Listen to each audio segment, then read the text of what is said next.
ఎన్నికల ముందు టీడీపీ అధినేత చంద్రబాబు నాయుడు పలు హామీలు ఇచ్చారు. అధికారంలోకి వచ్చాక ఇచ్చిన హామీల అమలు దిశగా అడుగులు వేస్తున్నారు.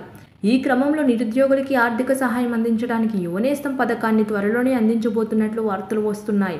ఈ పథకం కింద అర్హత ఉన్న నిరుద్యోగ యువతకు నిరుద్యోగ భృతి ఇవ్వనున్నారని తెలుస్తుంది. ఈ పథకం ప్రకారం ప్రతి నిరుద్యోగికి 3,000 రూపాయలు నిరుద్యోగ భృతి ఇవ్వనున్నారని తెలుస్తుంది. ఈ పథకం పొందాలంటే అర్హతలు ఏంటి, ఎలా దరఖాస్తు చేసుకోవాలి అనేది కూడా ప్రస్తుతం సోషల్ మీడియాలో వైరల్ అవుతుంది. యువనేస్తం పథకంలో నిరుద్యోగ భృతి పొందాలంటే వయసు 22 నుండి 35 సంవత్సరాల మధ్య ఉండాలి.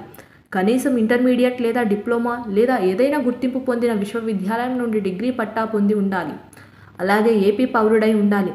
ఇక నిరుద్యోగ భృతి కావాలనుకునే అభ్యర్థికి ఇతర మార్గాల్లో నెలకి 10,000 కన్నా తక్కువ ఆదాయం ఉండాలి. అభ్యర్థి కుటుంబం పట్టణ ప్రాంతంలో 1,500 చదరపు అడుగుల స్థలం లేదా గ్రామీణ ప్రాంతంలో 5 ఎకరాల కంటే తక్కువ వ్యవసాయ భూమి కలిగి ఉండాలి.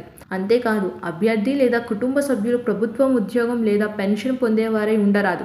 అభ్యర్థి మరే ఇతర ప్రభుత్వ నిరుద్యోగ భృతి పథకం నుండి లబ్ధి పొందకుండా ఉండాలి. Aadhaar card, educational certificates, address proofs, bank ఖాతా వివరాలు, దారిద్ర్య రేఖకు దిగువగా ఉన్నామని తెలియజేసే కుటుంబ ఆదాయం సమాచారం లేదా రేషన్ కార్డు తదితర పత్రాలతో ఆన్లైన్ రిజిస్ట్రేషన్ ప్రాసెస్లో అప్లై చేయాలి. వెబ్సైట్లోకి వెళ్ళి అవసరమైన డాక్యుమెంట్స్ను అప్లోడ్ చేసి సబ్మిట్ చేయాలి.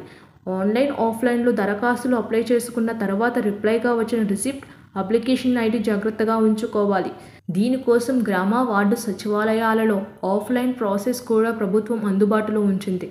ఆన్లైన్, ఆఫ్లైన్ డాక్యుమెంట్స్ను అధికారులు వెరిఫై చేసి వెరిఫికేషన్ విజయవంతమైన తర్వాత ప్రతి నెల మీ బ్యాంకు ఖాతాలో భృతి జమ చేస్తారు. ఏవైనా సమస్యలు లేదా సందేహాలు ఉన్నప్పుడు మీ అప్లికేషన్ రిజెక్ట్ అయినా ప్రభుత్వం అందించిన హెల్ప్ లైన్ నంబర్ లేదా సపోర్ట్ ఈమెయిల్ ద్వారా సంప్రదించవచ్చు.